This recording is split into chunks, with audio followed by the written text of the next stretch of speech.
Lone wolves make decisions faster, and that is a fact that makes you dangerous to any system.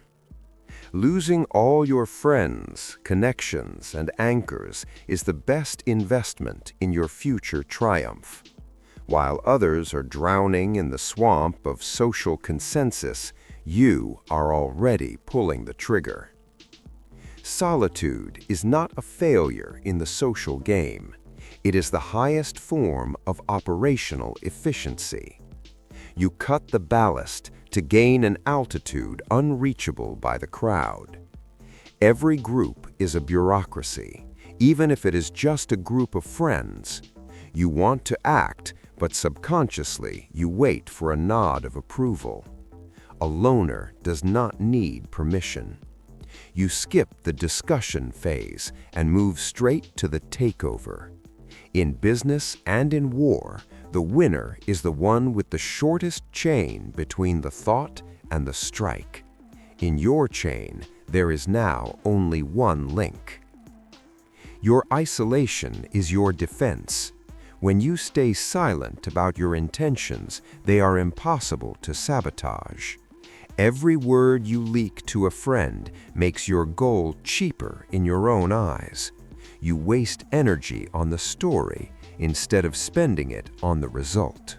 When you are alone, your energy is not scattered on chatter. It accumulates for the strike. How do you make this work for you? Start a new project or begin changing your life without telling anyone at all. Those around you will see a finished fact when it is too late to stop you or give you valuable advice. You deprive them of the chance to throw a wrench in your gears. Solitude gives you the right to a sudden strike. Hide your steps until they become results. You become invisible to competitors and invulnerable to criticism. While they search for your trail, you are already at the finish line. In neurobiology, there is a concept called the social tax. Every person in your inner circle is an open tab in your brain's browser that eats up your RAM. You subconsciously calculate, what will my mother say? How will my friend see this? Will my colleague judge me? Your brain spends up to 40% of its energy on social maneuvering instead of hitting the target. When you're alone, this tax is zeroed out. Your processor starts running at a frequency inaccessible to the masses. Even if you aren't talking to friends right now, they are still running in your background. Your brain is evolutionarily hardwired not to be cast out from the herd. Therefore, it constantly checks, will they approve of my next move? You cannot make a tough decision because you are afraid to ruin your image in the eyes of people who don't even matter to you. Solitude turns off this scanner. The people who know you force you to stay the same. They are used to you behaving a certain way. As soon as you try to jump above your head, they instinctively start to slow you down so they don't feel uncomfortable about your success. By removing these people, you remove their expectations. You can finally act at the limit of your capabilities rather than within the limits of what is acceptable in your circle. How do you reclaim your resource? Stop answering empty messages and calls out of politeness. Remove those whose opinions worry you from your field of vision. You will notice that by evening, you have energy left for business, not for chewing over other people's problems. You are simply taking back your 40% of power. Relationships are a luxury that you cannot afford right now if you are moving toward power. Drop the social tax to zero. Become inaccessible. Your concentration will become terrifying. You will begin to see the shortest paths where others see only social labyrinths. Machiavelli knew, he who travels alone does not have to slow down for the lame. A group always moves at the speed of its weakest link. Social ties are anchors. Your friends and loved ones, often without realizing it, keep you in the safety zone because your growth scares them. Your success is a mirror in which they see their own insignificance. To lose them is to cut the ropes that held your ship in a rotting harbor. Any group strives for equilibrium. If you start working 16 hours a day or making tough decisions, you disrupt the peace of the herd. The group will start trying to heal you, giving advice about rest, appealing to your conscience, or ridiculing your ambitions. This is not care. This is an instinctive attempt by the group to keep you at their level, so they don't feel like failures compared to you. Solitude removes this ceiling. You can grow as fast as your neurons allow, without looking back at those gasping for air on the first mile. Social ties create inertia. You cannot abruptly change course because you owe people your time, your attention, your loyalty to old habits. To lose your circle is to receive a carte blanche for any transformation. Your ship finally enters the open ocean where there is no shallow water of other people's complexes. Leadership is always a breakaway. You cannot lead people if you are tied to them by a common pace. How do you understand who is slowing you down? Tell your friends about your most daring goal. Don't look for support, just observe. If instead of enthusiasm you see forced smiles or hear phrases like, "Be a realist," you have found your anchor. Solitude will free you from the need to fight this resistance. Your pace is your advantage. Leave the lame behind without explanation. Your speed will become your defense. By the time they realize you've broken away, you will already be unreachable. Think back to how often you gave up on an ambitious plan just because someone close to you skeptically raised an eyebrow. This is social castration. The group always strives for averaging. True power is always individual. Great empires were not built by consensus. They were built by the will of one person who could endure the deafening silence of solitude. You choose to be part of the herd or to be the one who herds them. In psychology, there is the crab mentality effect. If one crab tries to climb out of the bucket, the others cling to it and pull it back.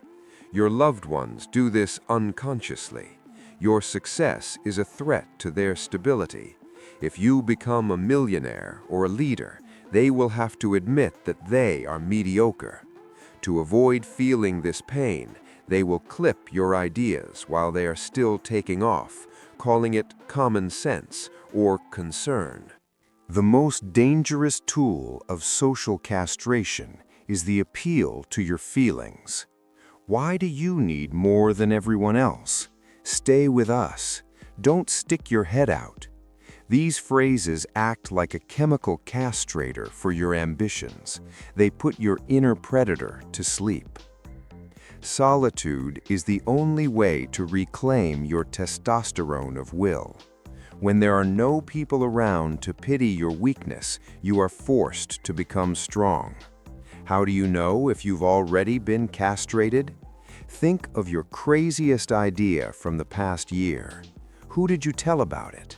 What was the first reaction? If in the end you did nothing, you were successfully neutered. Recognizing this fact will trigger rage. Use it to distance yourself. Solitude is the rehabilitation of your ability to desire the impossible and achieve it.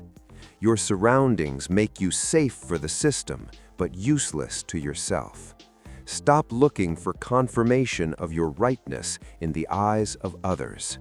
Your ambitions will regain their original scale. You will start setting goals that terrify the average person, and that is exactly why you will achieve them. You are no longer convenient, you are effective. Think back to how often you gave up on an ambitious plan just because someone close to you skeptically raised an eyebrow. This is social castration. The group always strives for averaging. True power is always individual. Great empires were not built by consensus. They were built by the will of one person who could endure the deafening silence of solitude. You choose to be part of the herd or to be the one who herds them. Your loved ones are your primary tamers. They use irony, skepticism, or friendly advice to cut your ambitions at the root. The most dangerous phrase you can hear is, "I'm just worried about you." This is the code phrase for social castration. In reality, they are worried about their own comfort. If you take off, their world will collapse because they will have to admit their own insignificance. Solitude is a way to keep your ambitions pure from their fears. You've been conditioned to believe that being one of us is a virtue. But the truth is that loyalty to the group is a rejection of your own greatness. The group always demands that you be predictable. They castrate your risk, your rage, and your hunger, replacing them with warm communication and safety. But a leader is always an anomaly. By losing your circle, you lose the need to be normal. You can finally allow yourself that level of audacity, which in decent society is considered madness, but in the world of power is the absolute minimum. How can you tell how much you've already been castrated by society? Remember a goal you abandoned after a friend said, "Well, that's unrealistic." Feel that burning in your stomach. That is your atrophied will. Solitude works like rehabilitation. Without someone else's common sense, your plans begin to grow again to scales that can change the world. You will discover that your crazy ideas were the only things that made sense. Your surroundings make you safe for the system, but useless to yourself. Stop being convenient and understandable. Your ambitions will regain their primal power. You will start setting goals that take the breath away from normal people. You are no longer looking for consensus. You are dictating your will to the void until it becomes reality. How do you test your readiness for dominance? Ask yourself, what would I do right now if I knew that no one would ever find out? The answer that came in the first 2 seconds is your true path. But you fear it because your social glue is still too strong. Solitude dissolves this glue, leaving only the steel skeleton of your true will. Look at the average manager who has spent 10 years in the same position. Why doesn't he leave to start his own business? Because he has open tabs in his head. What will my wife say if I fail? How will my former colleagues look at me? I promised my boss I'd finish this project. This is the social tax. He makes decisions not out of profit, but out of fear of disappointing people who don't actually care about him. His social glue is so thick that he is literally stuck to his chair. If he stayed in a vacuum for a week, he would realize his loyalty is just cowardice, and his friends are merely witnesses to his stagnation. Your integrity is often just a form of social cowardice. You don't refrain from stealing because you are honest, but because you fear shame. You don't fire a useless employee because he has a family, even though your business is sinking because of him. In the void, when no one is watching, morality evaporates. Only cold calculation remains. A player is someone ready to admit, "It is more profitable for me to do this, and I don't give a damn about judgment." If your answer in the test of the void scares you, it means you are on the threshold of true power. Imagine a woman living in an unhappy marriage for the sake of the children and because the neighbors will judge a divorcee. This is a life in slavery to other people's eyes. The moment she realizes that in an empty world where no one passes judgment, she would leave in the first second, her social glue cracks. Solitude is a solvent. It strips away layer after layer of the superficial until only your shadow remains, the part of you that knows no pity for external expectations. How deep are you willing to go? Ask yourself, if every person on the planet disappeared for one day and I could seize any resource or make any decision with total impunity, what would I do first? You will discover that your true goals are much harsher than you allowed yourself to think. You will see that you are ready for steps you previously considered unacceptable. In the void, there are no judges, only results.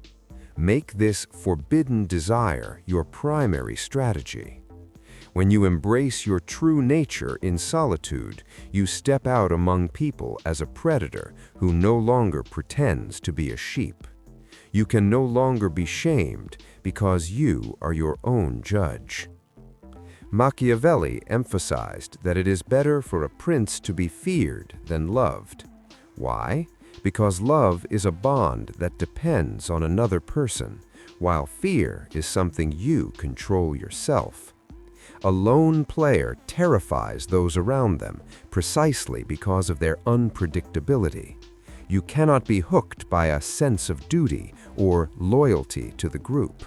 You are a psychological monolith that cannot be cracked through loved ones because they don't exist. Recall a situation at the office. The boss asks you to work on Saturday.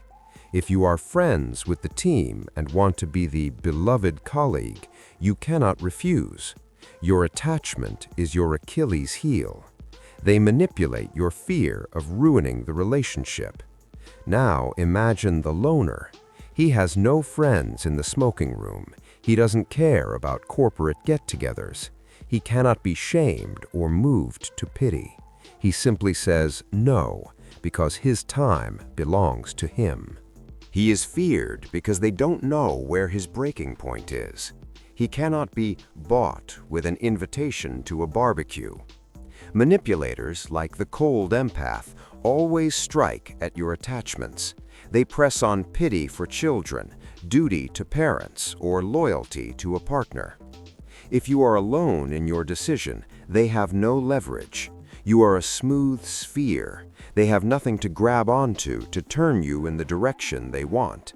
Your solitude is the absence of grip points. You choose whom to help rather than doing it because that's how it's supposed to be. Look at toxic relationships.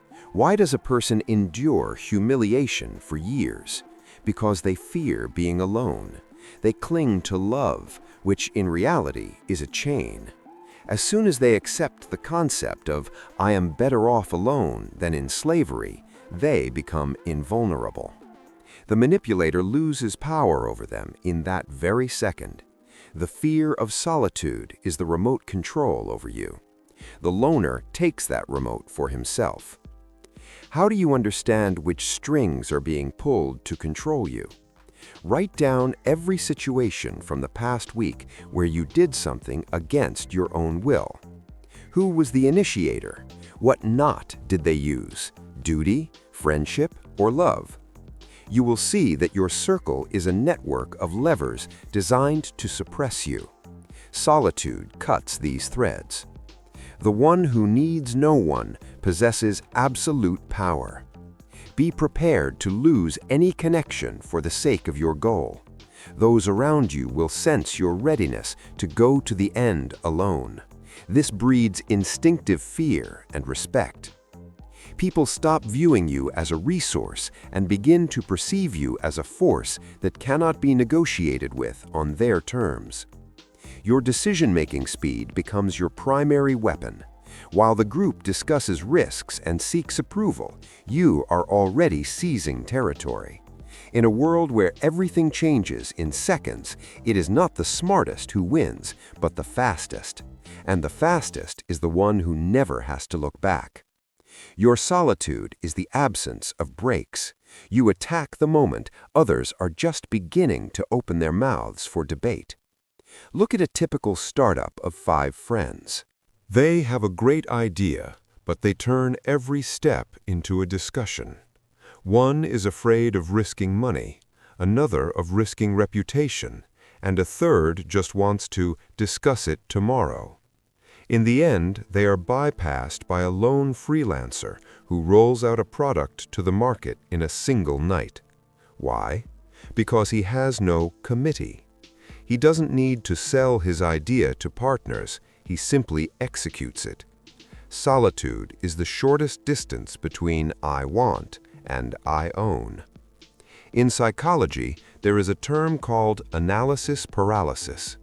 A group always suffers from it in the terminal stage. The more people involved in a decision, the lower the probability that it will be bold. A group always chooses the safe path, which leads to a dead end in conditions of fierce competition. A loner makes decisions on an instinctive level. Your neural network doesn't waste resources translating your thoughts into words for others. You simply act. In any conflict, the winner is the one who crosses the line first. The crowd always hesitates. People look at each other, waiting for a signal or a leader. The loner is the signal. In negotiations, when a pause occurs and everyone is waiting for a team decision, the lone player makes an offer or sets an ultimatum that knocks the ground out from under the opponent's feet. You strike while they are still tuning their radar. How do you train lightning speed? Habituate yourself to making small decisions in 2 seconds. In a restaurant, in a store, in choosing a route. Do not let your brain start weighing options. You are tuning your brain to a mode of instant implementation. When the time comes for a major deal or a brutal conflict, you won't be thinking, you will be attacking. Your silence is the silence before the strike. Ignore advice and discussions. The world will see not your preparation, but your triumph. You will become that very black swan, an event that is impossible to predict, but one that everyone else is forced to react to. While they are reacting, you are already dividing the spoils. Your assignment for today: analyze your contact list. Who among them gives you energy, and who is just noise slowing down your system? Voluntary purge. Do not wait for life to take them from you. Leave first. You are not losing people, you are gaining yourself. This is not cruelty. This is the hygiene of your path to power. Recall that old friend you talk to only out of habit. Every call is 40 minutes of listening to his whining about his boss, his wife, or his bad life. You hang up the phone and feel drained. Why don't you delete him? Out of politeness? Because of a shared past? This is social trash. He is stealing your time, the only irreplaceable resource. Every minute spent empathizing with his insignificance is a minute stolen from your project. Solitude is the disinfection of your space. Your brain has a limit on the number of active social ties, Dunbar's number. If your operational field is cluttered with people who don't pull you up, there is simply no room for the necessary figures. While you waste your evening hanging out with drinking buddies, you are closing the door to those who could become your strategic partners. But to let the titans in, you must first throw out the dwarfs. Look at your messenger chats, an endless stream of memes, empty discussions, and toxic arguments. This is noise that keeps your brain in standby mode. You're afraid to leave the chat so as not to offend the guys. A player leaves the chat without explanation. He doesn't care about the feelings of those who are not part of his ascent. A clean feed is a clean mind. How to conduct a purge without pity? Open your call log from the last week. Ask yourself about each person. If this person disappeared from my life forever, would my income or influence drop? If the answer is no, they are ballast. Delete the contact. Not later, but right now.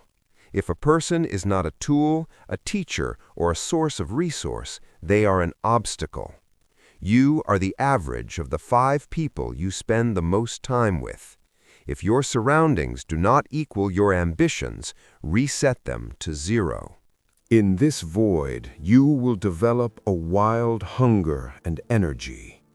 You will begin to seek out those who are above you rather than those who pull you down.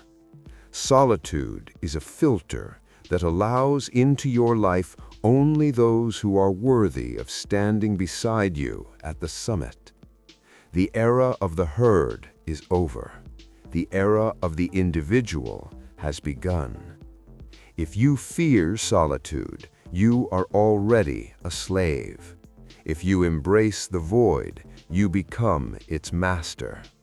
Write in the comments, "I choose speed," if you are ready to walk toward your goal alone. The masks are off. Your time has started. Act. Look at the structure of any major corporation or state. The higher you climb, the fewer people you find. At the summit, it is always very windy and very lonely. The crowd huddles at the base, warming themselves with collective breath and gossip. Those at the top do not seek understanding or support. They make decisions in offices where the only sound is their own breathing. Power is solitude raised to an absolute. If you cannot endure an evening in an empty room without a phone, you will never endure the weight of a crown. Most people flee from silence because within it they are insignificant. They need friends, colleagues, and followers to feel alive.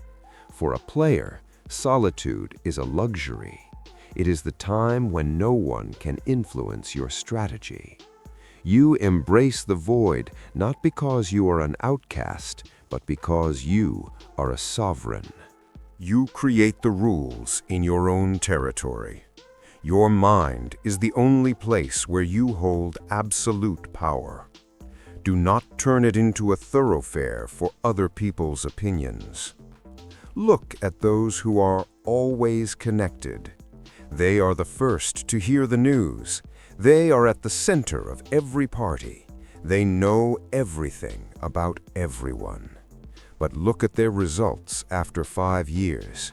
They are in the exact same spot, only their database of gossip has been updated.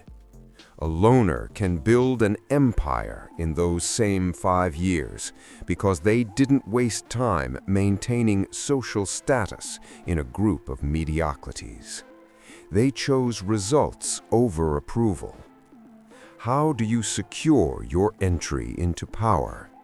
Right now, realize that in the most critical moments of your life, in moments of collapse or great triumph, you will still be alone. Others may watch, but only you will live through it. This realization strips away useless illusions. You stop waiting for help. You become the person who is their own ultimate support. Your time is a currency that must not be spent on charity for whiners. Make your presence a scarcity. When you finally emerge from your solitude, the world will see not one of many, but the one who dictates terms. Your word will weigh 10 times more because behind it stands the power of a person who learned to win in the void. The masks are off. Your time has started. Act. Look at the structure of any major corporation or state.